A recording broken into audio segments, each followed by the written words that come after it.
Yet millions of shoppers return here again and again without ever seeing a single advertisement. This company barely spends on marketing, and yet it built one of the largest fashion empires in history. The secret isn't a flashy campaign. It's speed most competitors can't match. They say time stands still here, and walking these cobbled streets, you truly feel the echoes of history in the silence. This is the story of how silence, speed, and scarcity built a fashion empire without a single ad campaign. How does a company that spends almost nothing on ads outcompete brands spending billions? Most fashion brands chase attention with campaigns. This one chases speed with silence. So what is the hidden formula behind this quiet fashion empire? To understand the answer, we have to go back to a small workshop in northern Spain. In the fashion industry of the 1970s, designs were planned up to a year before reaching stores. By the time those designs arrived, trends had often already changed, leaving racks of unsold stock. In this small Spanish town, a young textile worker believed there had to be a faster way. By the mid-1980s, a new parent holding company was formed to manage a growing family of clothing brands. New brands were created or acquired, each aimed at a slightly different customer, all under one roof. International expansion followed quickly into neighboring countries, then across entire continents. Today, this company operates thousands of stores across dozens of markets worldwide.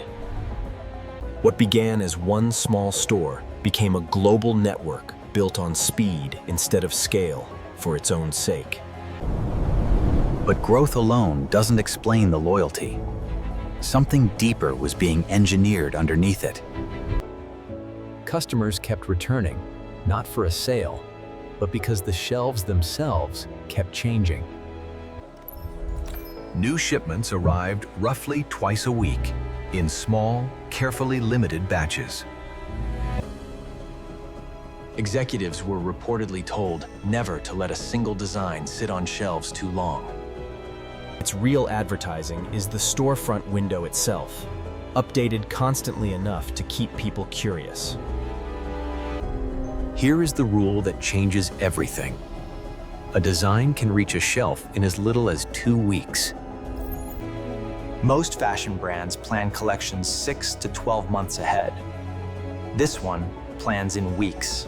That proximity costs more per garment, but it buys something far more valuable: speed. Fabric is often dyed only after demand signals arrive, not before, avoiding wasted color runs. Production runs stay small on purpose, tested in stores before any design gets scaled up. That speed lets inventory turn over many times a year, far faster than most competitors manage. This company treats every store as a live experiment, not just a place to sell finished designs. Every garment quietly reports back exactly how quickly it sells, and exactly where it doesn't.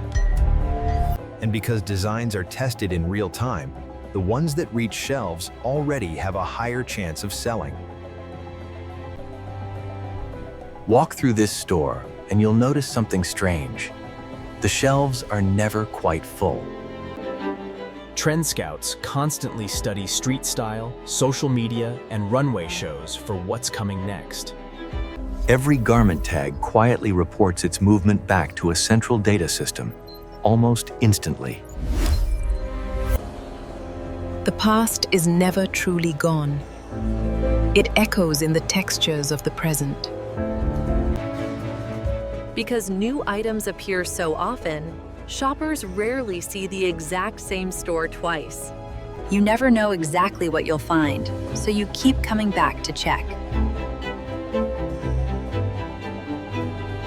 That engineered scarcity keeps shoppers visiting far more often than customers of most competitors. These aren't accidents. They are deliberate, hidden design choices built into every shelf. If you hesitate here, the choice might not be there tomorrow, Fate, and shoppers learn that fast. On average, these shoppers visit stores far more often each year than customers of slower fashion brands. This isn't manipulation in the traditional sense. It's honesty about how quickly things change. Because the company only wins long-term if customers feel like they're always finding something new. That's a rare kind of habit in modern retail, and it's incredibly hard to copy. Competitors can copy the styles. They can copy the store layout. They cannot easily copy years of supply chain speed. And speed, once earned at scale, becomes the ultimate business moat. Let's break down exactly how the money actually flows through this empire. Because so little inventory goes unsold, markdowns stay far lower than the industry average. Fewer markdowns mean stronger profit margins than most traditional fashion retailers ever achieve. Multiplied across thousands of stores, that efficiency alone adds up to billions in extra profit each year. Each channel reinforces the other, so a shopper never quite knows where they'll discover something new. This is a business model most competitors have tried and struggled to fully replicate. But no empire grows without serious scrutiny along the way. Rising material costs and sustainability commitments added new complexity to an already tight production cycle. And through every challenge, the underlying speed advantage kept the business remarkably resilient. Now, this empire is quietly rebuilding itself around deeper digital integration. Augmented reality try-ons and app-based shopping are reshaping how customers browse before they ever enter a store. Massive new logistics hubs, largely automated, now push the delivery cycle even faster than before. Robotic storage silos now handle sorting tasks once done entirely by hand. New recycled and lower impact materials are being tested and rolled out across multiple brands.